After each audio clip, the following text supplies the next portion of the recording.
Welcome back to the State of the Union. I'm Jake Tapper. The fate of Roe versus Wade, the landmark 1973 decision establishing a constitutional right to an abortion, is now in the hands of the U.S. Supreme Court, as the conservative-leaning court seems poised to uphold a Mississippi law that would ban abortion after 15 weeks. This is one of the most significant challenges to abortion rights in decades. Joining us now to discuss, the Republican governor of Mississippi, Tate Reeves. Governor Reeves, good to see you again. Thanks for joining us. So let's start on the Supreme Court case.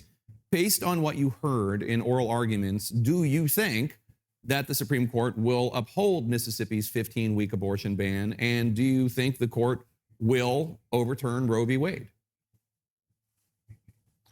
Well, Jake, thanks for having me on this morning. I really do appreciate it. This has been a watershed moment in American history over the last week as this case that many of us in the pro-life movement have hoped would come before the court for many years, and we actually had oral arguments on Wednesday. Clearly, the questioning by a number of the justices led many people across America, and particularly journalists, to opine that they were looking very favorably on upholding the case, the Dobbs case, the Mississippi case, and that's certainly a favorable outcome for us. There's a number of different things that the justices can do here. Clearly, they could recognize even under the existing standard that 15 weeks is not at all radical. In fact, they could recognize that the 15-week ban in the Mississippi case is more in line with abortion laws around the world than the current laws in the U.S. In fact, in Europe, for instance, there are 42 countries that have elective abortions, and in 39 of them, they would still have more restrictive laws than the state of Mississippi if, in fact, our 15-week ban is upheld. Mm-hmm. The court also could go further. As you well know, they could consider potentially overturning Casey, which was the Planned Parenthood versus Casey case dating back to 1992, or they could overturn Roe v. Wade in 1973, and the commentary around the oral arguments on Wednesday certainly give people like me who hope that they do both of those things some reason for optimism. But again, I've watched enough court cases to know that just because a particular judge or particular justices ask certain questions doesn't mean that's necessarily how they're going to rule. So the state of Mississippi also has a law in the books that would ban all abortions, with exceptions only for rape and the life of the mother, that would snap into effect. It's called a snapback law. Snap into effect just days after Roe is overturned, if Roe is overturned. If that happens, would you start enforcing that in your state, the almost complete ban, regardless of how many weeks of the pregnancy? Well, Jake, clearly it is dependent upon how the court rules and exactly what those opinions allow us to do. If, in fact, Roe is overturned, and by the way, I believe very strongly, as do many Americans, that the justices on the Supreme Court today could look at the Roe v. Wade case and come to the conclusion that the court just simply got it wrong in 1973. If you read the Constitution, in my opinion, there is no guaranteed right to an abortion in our U.S. Constitution. And furthermore, not only is there not a guaranteed right, there's also nothing in the Constitution that prohibits individual states from enacting their own laws. And after all, that's really what the Founding Fathers intended. For any issue that is not explicit in the Constitution, it should be left to the states and the state legislatures and the democratic process. And so I just want to make sure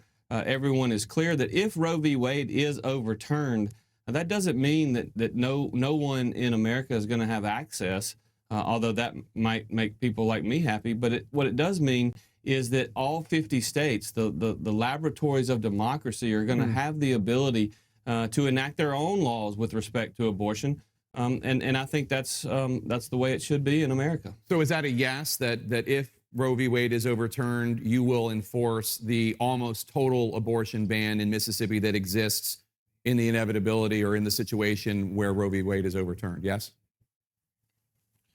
Yeah, Jake, that is a yes, because if you believe, as I believe very strongly, that innocent unborn child in the mother's womb is in fact a child. The most important word when we talk about unborn children is not unborn, but it's children.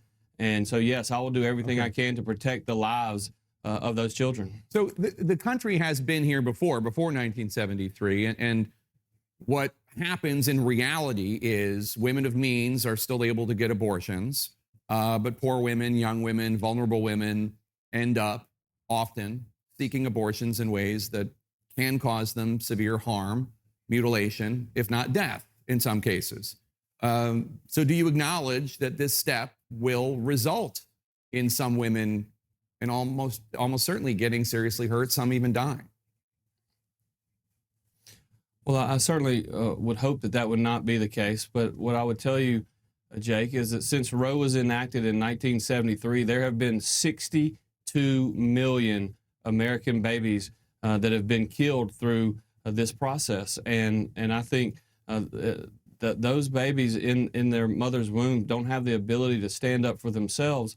And that's why they have to have people like me and others around this nation that for years have tried to stand up for unborn children. I think we have to do everything we can as policymakers to improve the quality of public health in our state. And when you look at this pandemic, there are a lot of negatives that have come from the pandemic. But one of the hopefully silver linings that come out of dealing with the pandemic over the last year and a half is that we have seen significant investments in infrastructure, both from the state and federal level in our public health system. And I think we need to continue to do that. And I think that's important. So you clearly see this move as part of a culture of life, as you've said in the past. Mississippi, of course, ranks 50th in the country in infant mortality. Mississippi is nearly last when it comes to childhood hunger, according to a recent study of what kids need to thrive from the Annie E. Casey Foundation, looking at economic well-being and education and health and family and community.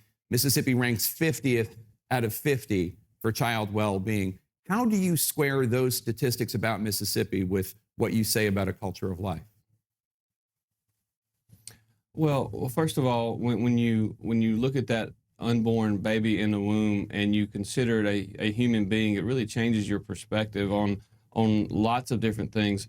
But with respect to the statistics that you quoted, when I ran for office and then ultimately in my first inaugural address, I made it very clear to the people in my state that I believed in my heart that I was elected not to try to hide our problems or not to try to hide our challenges, but to try to fix them.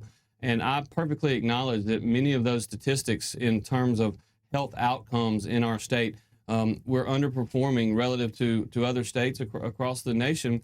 And it's incumbent upon all of us to work to pass policies to change that. And, you know, when you look at health outcomes, whether it's prenatal care or other areas, we have a ways to go. And that hasn't become effective in the last year and a half, but it's happened over 200 years of our state's existence. And we're going to do everything we can to improve upon that.